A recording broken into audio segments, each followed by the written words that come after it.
So today I want to talk to you about anxiety, why it happens and how we can actually change it, because a lot of clients that I see are usually people with low self-esteem and anxiety issues, so I know quite a lot about it. I actually know firsthand from it because I used to be very anxious when I was very young. So I've had the problem and I've also been able to let go of the problem, so I like to think I know a little bit about it. So what I want to talk to you, that's not going to work, is it? Should we stop now? Do you want to start again? Well, maybe we should carry on. There were some pigeons fighting, so I'm back now. So, let's get back on track. Why does anxiety happen, and how we can actually let go of it? Because I've had it, and I want to be able to give you the tools to be able to let go of anxiety whenever you want to. So that means you can focus on what you want. So, why does anxiety happen? Now, it's very, very simple if you break it down. Anxiety only happens in the mind. It happens in the mind because you're focusing on what you don't want. You're focusing on all the things that you don't want, so therefore, you're creating these most amazing cinematic images in your mind of all the horrible things which may happen. Now, when you make that movie in your mind of all the horrible things which could happen, you begin to get anxious. You begin to feel fear about it. You think, I don't want that to happen.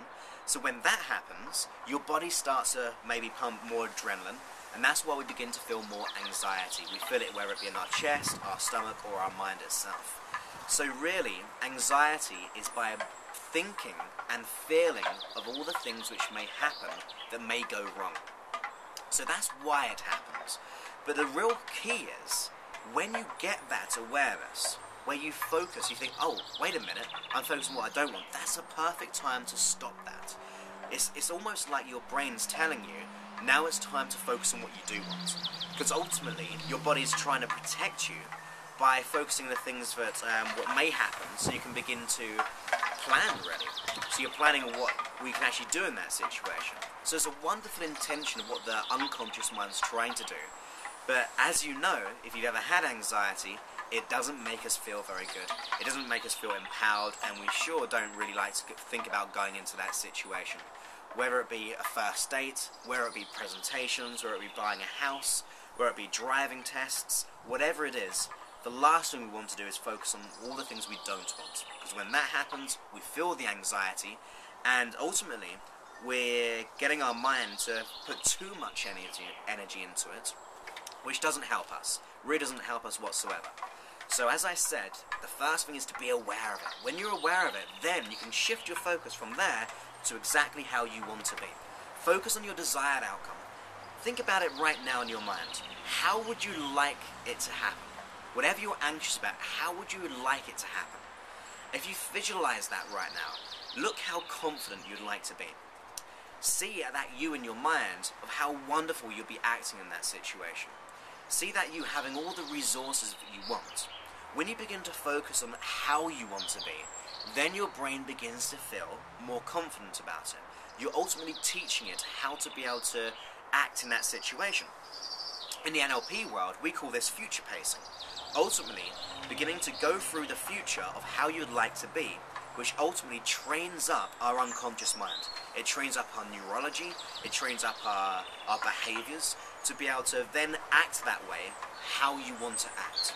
So that's the real first key, to focus on exactly what you want. Now here's what I suggest.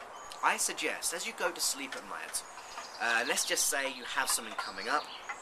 As you go to sleep, I'd like you to visualize seeing yourself over there being how you'd like to be. So ultimately, we call this being dissociated. See yourself in the image being absolutely amazing.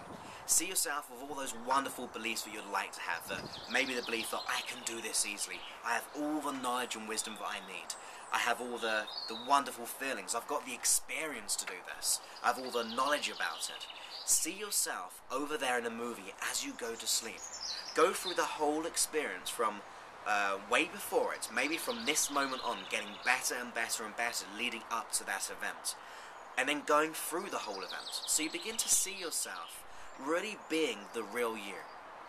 As you do that, then go throughout the whole event and then go after the successful completion of it. Go inside the event, having completed your goal, having achieved what you wanted to achieve. When you look through the eyes that you become, looking through the crystal clear clarity of being the real you, then your unconscious mind will be able to find the natural triggers that will allow you to feel good in those situations. Ultimately, we're training up the mind to be able to act the way that you want to. And this isn't just so-called psychology.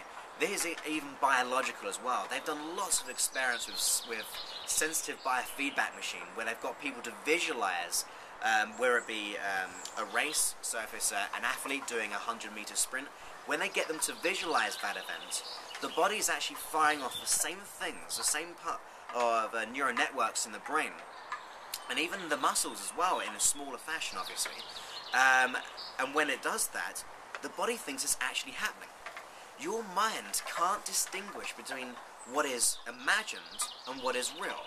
That's why we get anxious. That's why we get fearful, because our brain thinks, this doesn't feel good. I think it's real and I don't want this to happen, so you begin to feel that way. So when you focus on what you want, you focus on how you would like to be, and really think and feel it, your body begins to just slow down. It begins to feel more confident, feels more grounded in who you are. When that happens, then you really begin to feel good.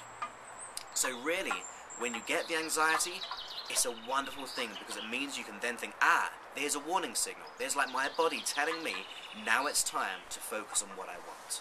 So to me, that's why anxiety has an effect on us. We're focusing on what we don't want, and our biological body responds with all the anxiety. When we change our focus and focus on what exactly we do want, then we begin to feel good. So allow that to be in your mind for the future, so you can focus on exactly what you do want. And that is an amazing way to let go of anxiety right now. So that's how anxiety works, and that's how you can let it go. And I look forward to talking to you very, very soon.